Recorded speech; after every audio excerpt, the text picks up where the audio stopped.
I know. We need to start better, right, Mark? Okay, so we need to start better as a football team. No, thank you very much. I appreciate y'all having me out. Hopefully I look a little better than I feel or maybe smell up here. We got off the field at about 12:15. I ran into the locker room, took a quick shower.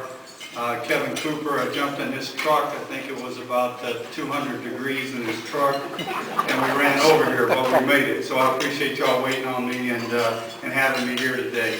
Coach Seals, I have to say this to you. One of my greatest thrills in life. I raised 3 kids. I did. My wife did. Okay, but had 3 boys, and they all played sports. And one of my biggest thrills, the thing that got me away from what I did as a coach, was going to watch my boys. And I really enjoyed it. My last boy went to Straight Jesuit High School, and I'll never forget his senior year. I think this was 2 years ago, if I'm correct. They made the playoffs. They've got a pretty good team, and I asked him, I said, who do you guys playing next week? He said, well, we play this team called Madison. I said, okay. I said, how are they? He said, well, I feel pretty good about it, Dad. And I thought I knew a little bit about your program, and I said, you sure? He said, oh yeah, I feel good. So anyway, I played on Friday night at Straight Jesuit High School, and as usual, I got caught in the Houston traffic for about 20 minutes. I think I missed the first 3 minutes of the game, and I walked in, and it was 14-0. So you ended my excitement watching my kids. But you do a hell of a job over there, Coach. Do a great job. This time of year, obviously we're involved in football, doing our OTAs, but one of the things that I love to do after the football season, to try to get away from football a little bit, I love to fish and hunt. And my wife is awesome. She gives me a chance to get out and get away from the house, get away from football, never says anything to me. But I'm going to tell you guys today, you guys out there that love to fish and hunt, I'm going to tell you when you know that maybe you're doing too much fishing or too much hunting. About 2 weeks ago, I took a Friday off and decided that I was going to go to the bay with a buddy of mine and catch some trout and some redfish. So I got up at 3:30 in the morning that Friday. I was out in the garage getting all my fishing stuff together, and the storm started brewing in Houston. Started to rain, but I kept packing, kept getting ready to go. Got all my stuff in my truck, and it just started pouring down rain. I couldn't even see. I got my truck. I just got on 610, and I thought I'd call my buddy and see what we were in for the day. Anyway, he answers, and we start talking about what we're going to do that day, where we're going to fish, and he said, you know what, Coach? He said, to be honest with you, you ought to just turn around and go back home. I said, is it that bad? He said, yeah, it's horrible here. You're going to waste the drive. So why don't you just turn around and go back home? We'll make it up another day. So anyway, I made a U, went back home. I probably wasn't gone 30 minutes from the house. Put all my fishing stuff up. I was back, probably 4:15, 4:20 in the morning. Took all my fishing stuff off, crawled back in bed, snuggled up with my wife. Put my arm on her shoulder, and I said, can you believe that weather out there? And the first thing that came out of her mouth, she said, yeah, my husband's out fishing again. So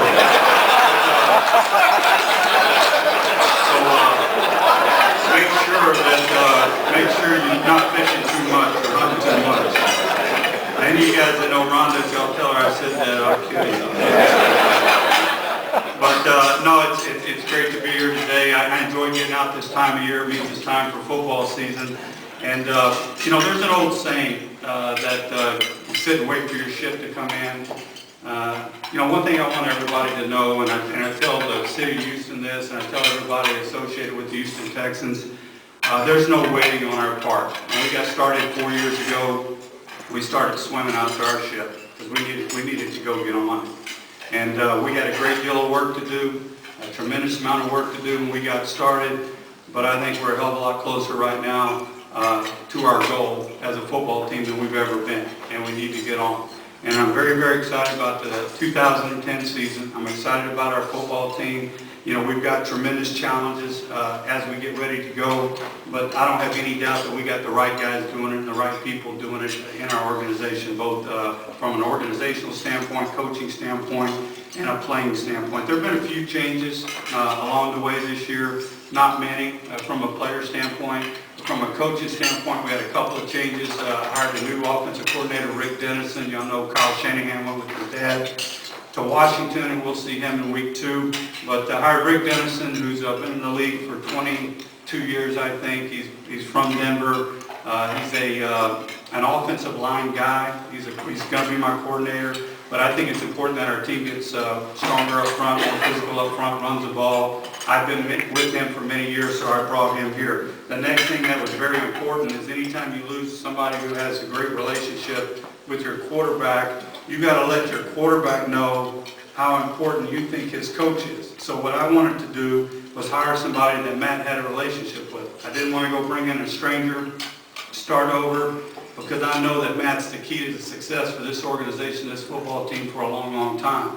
So I started chasing Greg Knapp, who's been an offensive coordinator in National Football League for 10 years at 3 different places. He was Matt's first coordinator at Atlanta, and we were able to get him to come to Houston. So between Greg and Rico, I have no doubt that we won't miss a beat, Matt won't miss a beat, and it was easy for us to keep going in the right direction and not have to start over.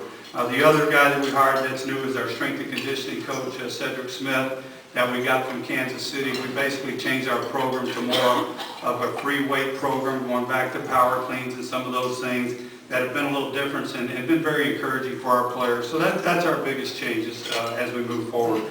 As Mark said, we did finish strong. Obviously, everybody remembers the bad part, okay, or the glitch in the radar screen, so to speak. We went on that 4-game span where we lost 4 in a row during the season. Some big football games, close football games, but we did finish very, very strong as a football team. We gave ourselves a chance to be a playoff team. We're 9-7. We're watching in January as everybody else plays. There's another 9-7 team in the AFC that play in the AFC Championship. But that's what the National Football League is all about. It's a difference. I mean, there's such a small, space there between winning and losing and being successful and having a chance in January and not having a chance. And we found that out this year. And you got to take care of your business during the season so that you don't put yourself in that position. Or, I guess an easier way to say it is you have to earn your breaks. But there have been a lot of positives as a football team. I talked to the players before we got going with these OTAs, and our football team, I've never been around this, but we had 61 records that were set on our football team. Now you're talking about a young franchise, but there were 61 records somehow for players, offense, defense, special teams, a lot of great stuff going on. But there was a number 7 that got us in trouble. Had that number been 6 or been 5, we'd have still been playing, but we lost 7 football games. And when I say that, the one thing I tell the players, and I'm going to tell y'all, I use the word we. And it's so easy in this business when the season's over to say if we would have just did this or if this guy would have did that, we would have made it. But the one thing I stay focused on is the we part. I mean, we missed 3 big kicks during the season. There's no doubt about that. And we brought in a kid to compete with Chris. But, one of those kicks could have been the difference in us being a playoff team or not. 4 times in those 7 losses, offensively, we had the ball in our hands inside of 5 minutes with a lead or down by less than 7 and had a chance to close games. We didn't do that neither. 3 times defensively during the season in our stadium, we had a lead or a tie game, and we had teams inside their own 10-yard line, and we didn't keep them back there. We let them out and we lost those games. So we lost 7 games. Not one player, not one person, not one group. We found a way to lose 7. So what we had to do as a group is find a way to find the extra win or 2 wins so that we keep ourselves out of this situation that we were in last year. The bottom line, you got to try to be one of the 12 standard in January. That's what our business is all about. That's our goal as a football team, and there's no reason why we shouldn't do that. And we should have done that last year, and that's my goal to make sure it's my job and my goal to make sure that gets done. We are finishing our OTAs, as Mark said. We have 1 more day. They're tired of me. I'm kind of tired of them right now, so we're ready to give them a break. But we'll finish up tomorrow. I will keep our young kids around here next week for 3 days to try to catch them up.